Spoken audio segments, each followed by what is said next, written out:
Siang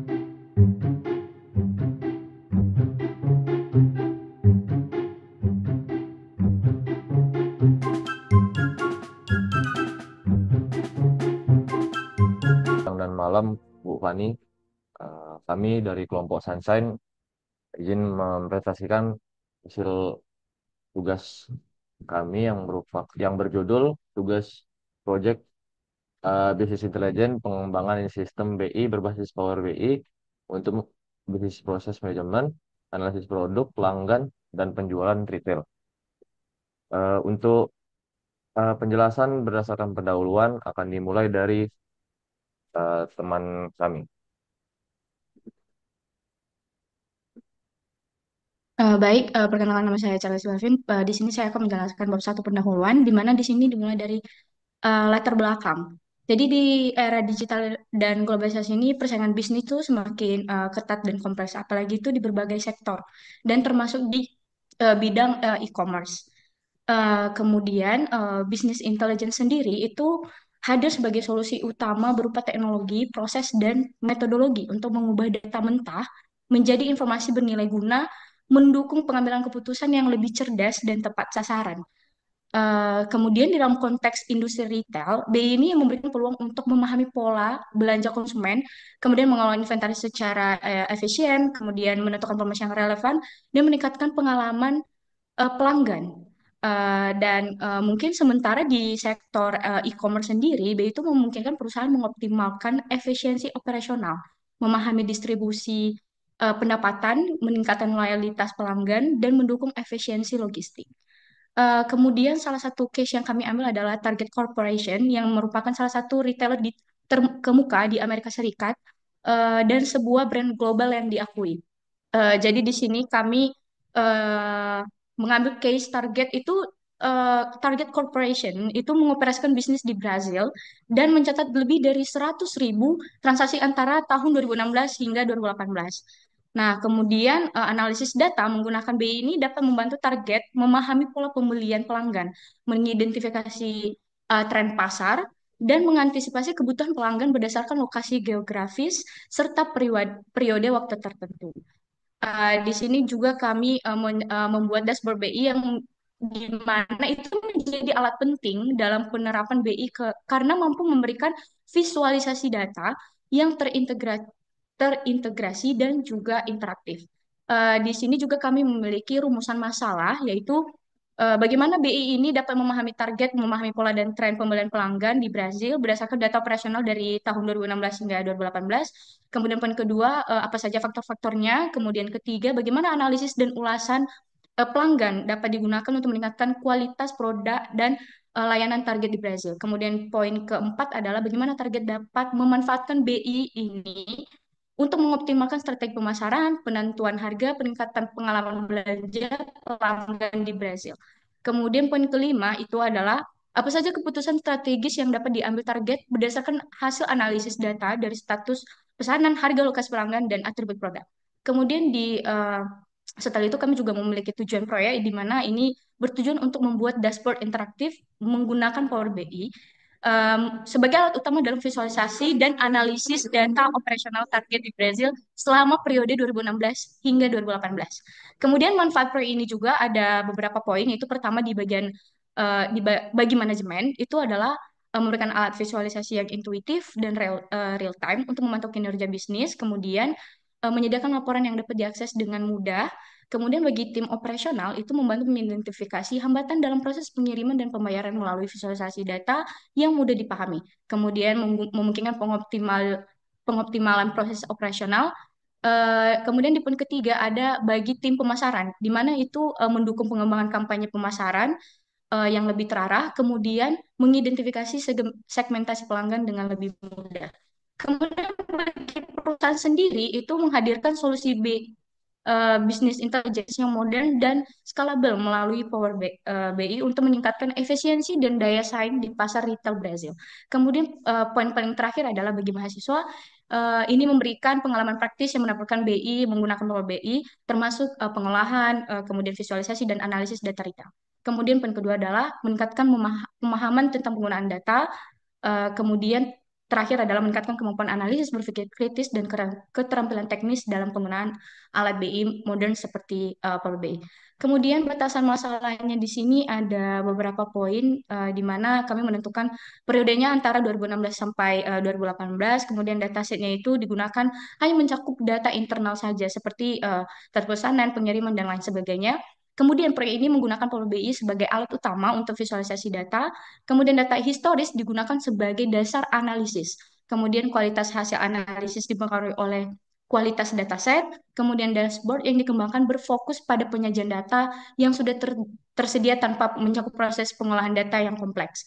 Kemudian paling terakhir adalah proyek dilakukan dalam jangka waktu terbatas sehingga tidak mencakup iterasi atau pembaruan data secara berkelanjutan. Selanjutnya dilanjutkan oleh Oke, baik. Selanjutnya kita membahas sebelum kita mengenal lebih jauh tentang apa saja implementasi di BI kali ini. Jadi kami akan menjelaskan tentang bagian yang pertama yaitu business intelligence. Jadi business intelligence merupakan suatu konsep yang mengacu pada proses pengumpulan, analisis dan penyajian data untuk mendukung pengambilan keputusan dalam perusahaan. Baik, selanjutnya yaitu target corporation. Jadi target corporation itu sendiri adalah eh, suatu perusahaan retail terbesar di Amerika Serikat yang berfokus pada penyediaan produk berkualitas dengan harga yang kompetitif. Didirikan pada tahun 1902 oleh George Dayton, target awal dikenal sebagai Dayton Dry Goods Company. Seiring waktu perusahaan ini berevolusi menjadi salah satu pemimpin industri retail dengan jaringan toko yang tersebar luas di Amerika Serikat. Strategi dari target ini merupakan memadukan nilai inovasi dan pengalaman belanja yang unik menjadikannya salah satu merek paling dikenal di dunia retail. Baik, selanjutnya kami akan membahas yaitu retail, yang di mana retail itu melibatkan penjualan barang atau jasa secara langsung kepada konsumen akhir. Yang di dalamnya dari retail ini mempunyai strategi, yaitu strategi penargetan pasar, manajemen stok dan inventory, kemudian juga teknologi digital. Baik, selanjutnya yaitu data warehouse, yaitu data di mana sistem penyimpanan data yang dirancang untuk mengumpulkan, menyimpan, dan menganalisis data dari berbagai sumber dengan tujuan mendukung pengambilan keputusan manajerial.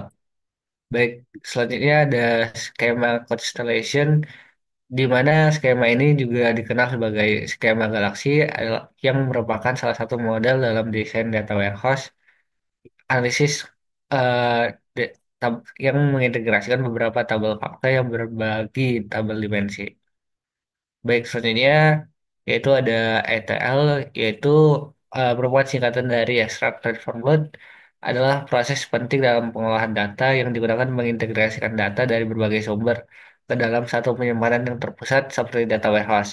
Proses ini terdiri dari tiga langkah utama, yaitu ekstraksi data yang dari sumber yang berbeda, transformasi data yang ke dalam format untuk sesuai analisis, dan juga pemuatan data ke dalam sistem penyimpanan.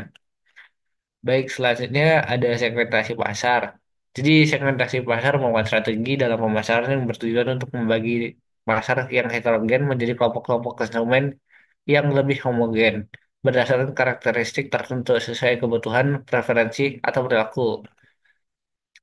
Baik, selanjutnya ada segmentasi RFM.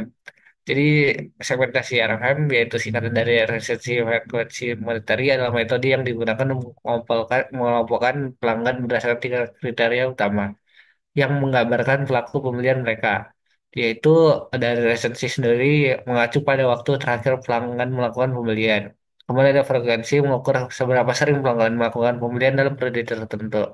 Kemudian yang terakhir yaitu monetary mencerminkan total nilai uang yang dikeluarkan oleh pelanggan selama periode analisis.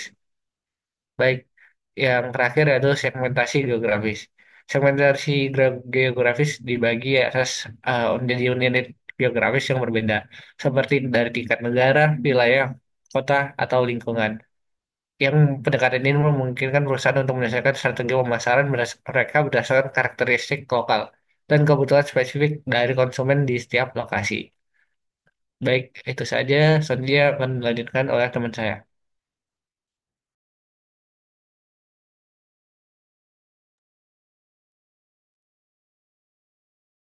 Baik, Baik, selanjutnya yaitu analisis dan perancangan, di mana dalam perancangan sistem business intelligence perlu dilakukan analisis data untuk memunculkan wawasan yang dapat dilakukan oleh yang digunakan oleh stakeholder bisnis dalam pengembalian keputusan yang tepat dan berbasis informasi.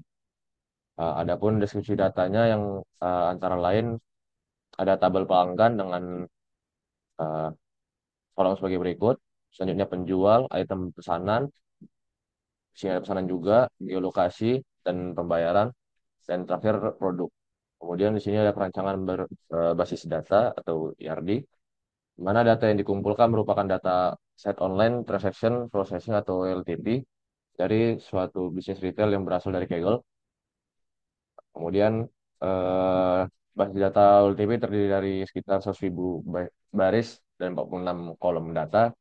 Data, Dataset terdiri dari 17 entitas, di mana tertera sebagai berikut. Kemudian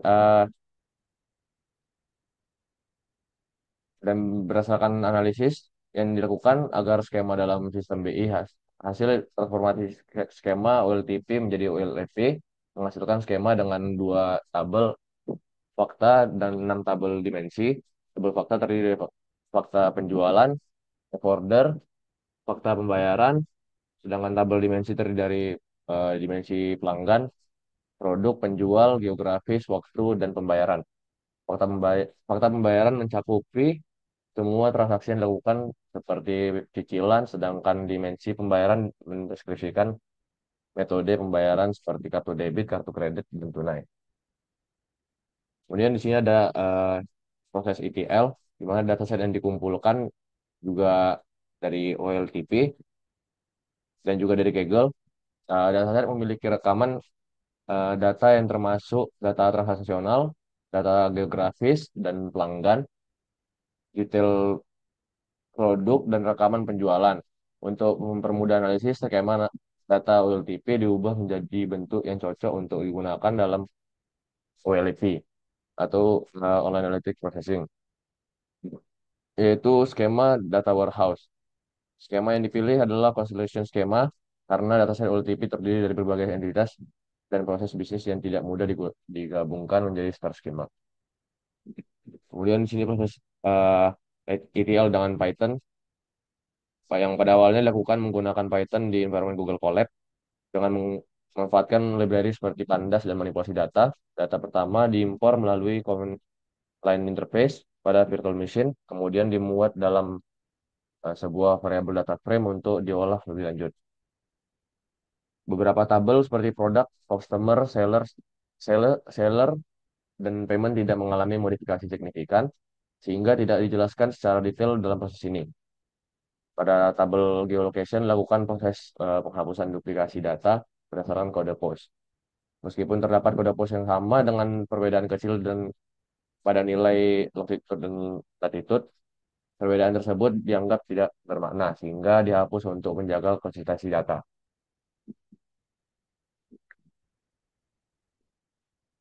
Kemudian di sini dengan uh, Power BI, setelah proses transformasi selesai, semua tabel diekspor dalam bentuk CSV untuk di-load ke dalam Power BI. Selama Power BI, selama proses loading ke Power BI, lakukan ETL tambahan untuk penyesuaian data. Salah satu angka penting adalah mengubah format harga dari angka biasa ke currency menjadi konversi dari mata uang Brazil real ke rupiah agar lebih mudah dipahami oleh tim pengembang. Konversi dilakukan dengan mencari nilai kurs real ke rupiah dengan melakukan perkalian dari tiap baris mata uang. Kemudian di sini juga ada pengubahan timestamp. Kemudian untuk dashboard sistem BI akan dijelaskan oleh teman saya, Alex. Baik, baik, terima kasih.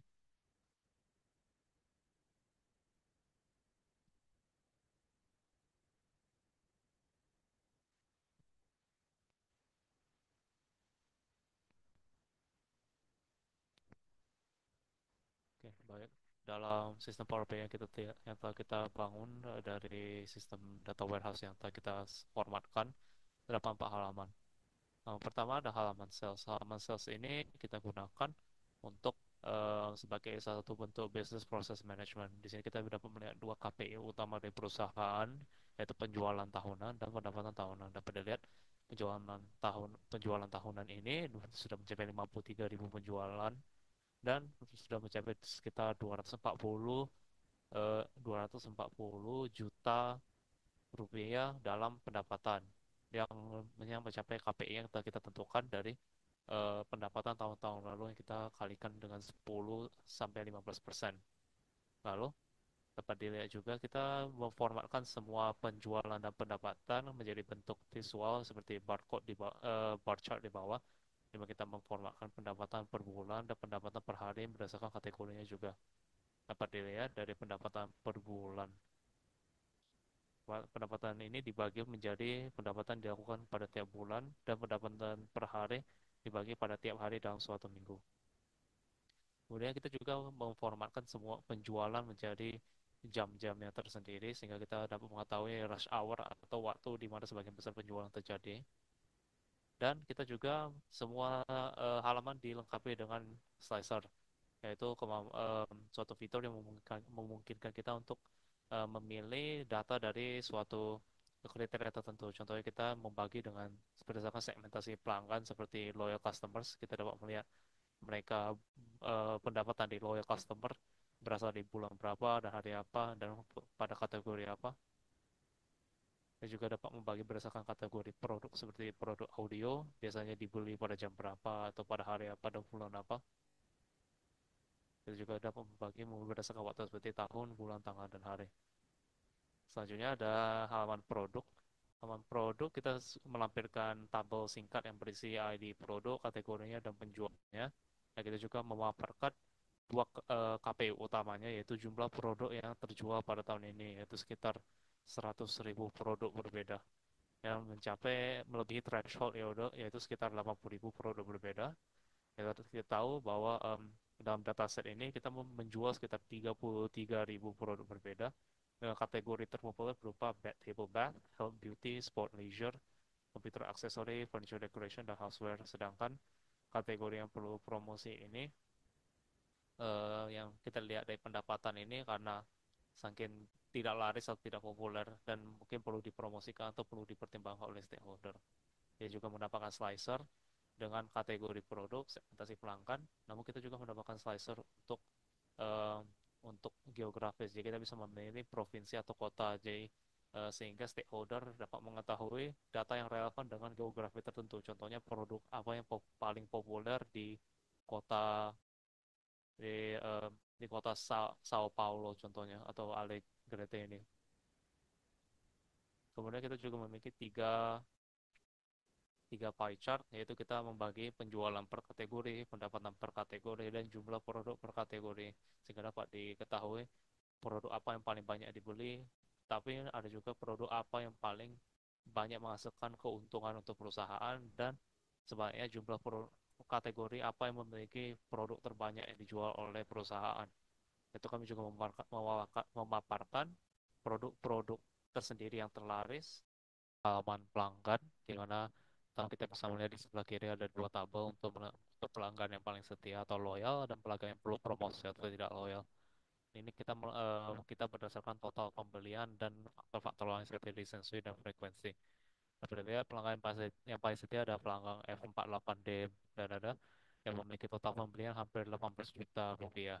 Sedangkan pelanggan yang perlu promosi atau tidak loyal ini pelanggan 13A dan beberapa pelanggan lain yang total pembeliannya sangat sedikit, mungkin hanya beberapa ribu saja, dan sudah lama tidak membeli jadi perlu dipromosikan lagi. Kemudian kita dapat melihat ada KPI untuk pelanggan, yaitu jumlah pelanggan unik atau akun unik, di mana kita menentukan target sekitar 120.000. Namun kita belum mencapai KPI tersebut. Dengan KPI yang sekarang hanya mencapai 100.000 pelanggan unik. Kita juga ada memiliki card yang menunjukkan harga pesanan rata-rata atau jumlah uang yang dihabiskan secara rata-rata oleh semua pelanggan setiap kali membuat pesanan di target. Kemudian akhirnya ada 2 segmentasi utama yang kita tampilkan di halaman ini, yaitu segmentasi geografis dan segmentasi eh, RFM seperti yang tadi. Segmentasi geografis kita melakukan segmentasi berdasarkan dua tingkat, yaitu provinsi dan kota, yang dilakukan dapat dilihat melalui pie chart ini. Di sebelah kiri dapat segmentasi provinsi, dapat dilihat di sini kita membagi berdasarkan kode provinsi seperti SP, RJ, MG, dan kemudian segmentasi pelanggan per kota, di mana kita membagi customer base kita berdasarkan kota yang mereka tinggali seperti Sao Paulo, Rio de Janeiro, Belo Horizonte, Brasilia, dan lain-lain. Kemudian kita ada bar chart yang menunjukkan heat map maksudnya ada heat map pelanggan.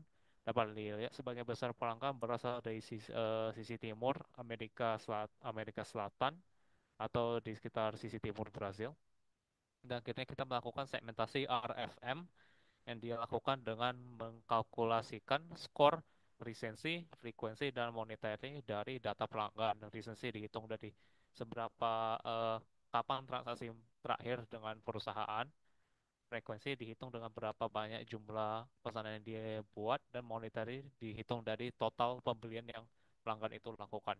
Dari tiga skor itu kita mengsegmentasikan pelanggan menjadi satu dari sekitar 9 kelompok, dan kita dapat melihat di sini ada potential loyalist, loyal customers, about to sleep, promising new customers, can lose them, champion, dan need attention. Dapat dilihat menjadi dalam tree chart tersebut, di mana sebagian besar customer base kita terdiri dari potential loyalist dan loyal customers. Juga dapat melihat pendapatan per segmen, di mana potential loyalist dan loyal customers menjadi sebagian besar pendapatan kita. Namun ada juga champion yang memiliki pendapatan yang cukup besar dibandingkan dengan jumlah pelanggan yang berada dalam segmen tersebut. Akhirnya ada juga dashboard halaman logistik. Ini merupakan salah satu kategori untuk business process management agar stakeholder dapat langsung mengetahui kinerja operasional perusahaannya. Kita udah melihat ada bar chart untuk distribusi waktu pengiriman dan distribusi waktu proses. Secara umumnya waktu pengiriman dari toko ke menuju pelanggan memakan waktu sekitar 7 hari, secara rata-rata sekitar 7 hari, dan waktu pemrosesan biasanya memakan waktu 1 hari. Kita dapat melihat 3 KPI utama, yaitu ada waktu pengiriman rata-rata biasanya memakan waktu sekitar 12 hari untuk sampai ke rumah pelanggan. Namun ada sekitar 92% dari pengiriman tepat waktu yang memenuhi target. Namun waktu pemrosesan rata-rata kita sedikit lebih lama daripada target, yaitu kita aimnya 2 hari, namun kita biasanya memakan waktu 3 hari. Kemudian ada juga scatter plot yang kita memetakan hubungan variabel jeda pengiriman dan ongkos kirim, dapat diobservasi sekitar di sini dalam bentuk variabel ongkos kirim tersebut dan jeda pengiriman tersebut. Dan ada juga line graph untuk ongkos pengiriman rata-rata seiring waktu untuk memonitor kinerja logistik perusahaannya. Ada juga tabel yang memformatkan semua order yang diambil dan memberikan waktunya seperti statusnya dan estimated delivery date-nya. Dan akhirnya ada bar chart yang menggambarkan status pesanan. Kita menggunakan bar chart logarithmic karena perbedaan status delivered dan status lain sangat besar, sehingga tidak mudah divisualisasikan, sehingga kita memilih untuk visualisasi secara logaritmik. Oke, selanjutnya dan balik balik share.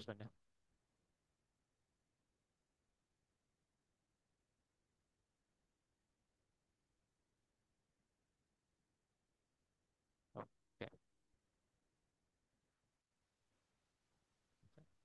Selanjutnya ada bab 4, implementasi. Pertama, kita melakukan analisis deskriptif dari penjualan kita.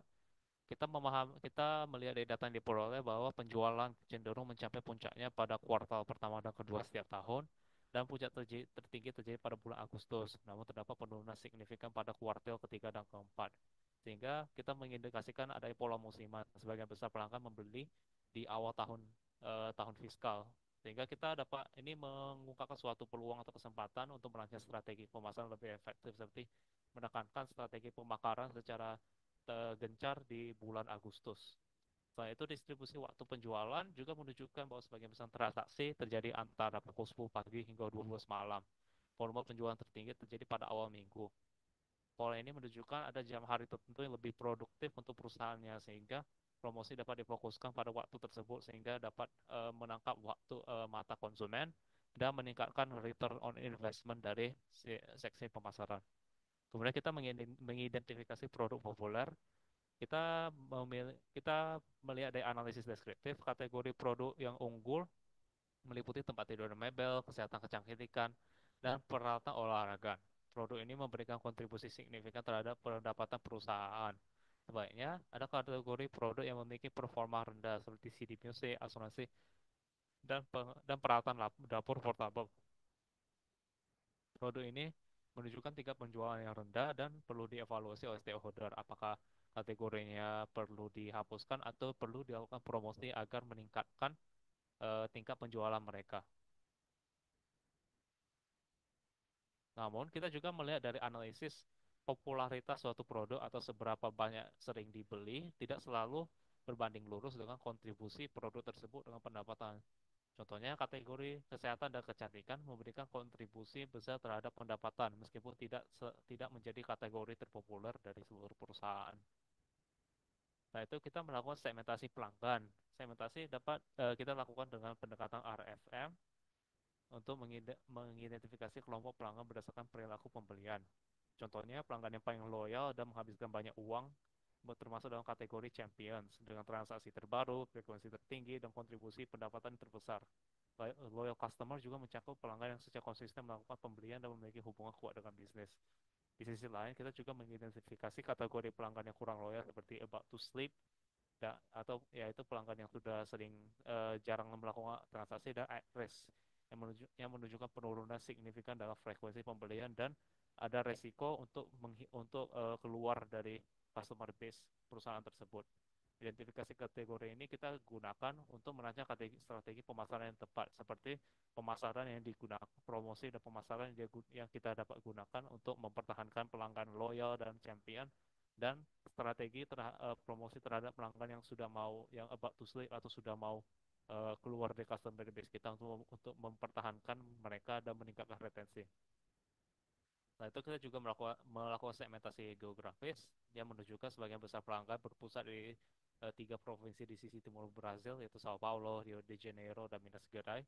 Sekitar 70% dari pelanggan bisnis kita berasal dari ini, dan Brazil Timur memiliki konsentrasi pelanggan tertinggi. Dan dari 3 provinsi tersebut, Provinsi Sao Paulo dan Kota Sao Paulo memiliki yang paling dominan dengan jumlah pelanggan yang terbanyak. Informasi ini memberikan insight kepada perusahaan untuk menyusun strategi pemasaran geografis yang dapat difokuskan ke wilayah tersebut untuk mendapatkan return on investment tertinggi. Dan ya, dashboard BI, kita merancang dashboard BI untuk menjadi alat utama untuk analisis dan pengambilan keputusan strategis. Visualisasi data yang dihasilkan mencakup berbagai fitur dan membantu memahami pola penjualan, segmentasi pelanggan, dan performa produk. Kita juga memiliki grafik untuk menunjukkan tren berdasarkan waktu.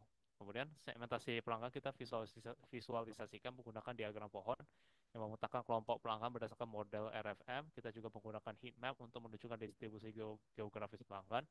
Dan kita menggunakan diagram lingkaran pada berbagai analisis produk untuk menunjukkan kontribusi kategori produk terhadap total pendapatan atau total penjualan. Sedangkan daftar peringkat kita gunakan di sisi produk dan pelanggan untuk menunjukkan produk yang terlaris dan pelanggan yang paling loyal.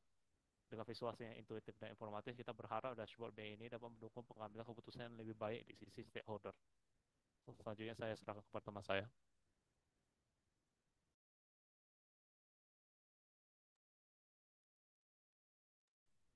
Baik, kesimpulan dari laporan kami yaitu dalam menghadapi tantangan dan peluang yang harus berkembang di era globalisasi dan transformasi digital, penerapan bisnis intelligence menjadi langkah strategis yang krusial. Bisnis intelligence membantu perusahaan mengintegrasi data dari berbagai sumber, menganalisis informasi secara mendalam, dan menghasilkan wawasan yang relevan untuk mendukung pengambilan keputusan yang lebih tepat. Dengan adanya sistem BI berbasis Power BI yang telah dikembangkan, perusahaan dapat meningkatkan efisiensi operasional, memperkuat hubungan dengan pelanggan, dan tetap kompetitif di tengah persaingan pasar yang semakin ketat.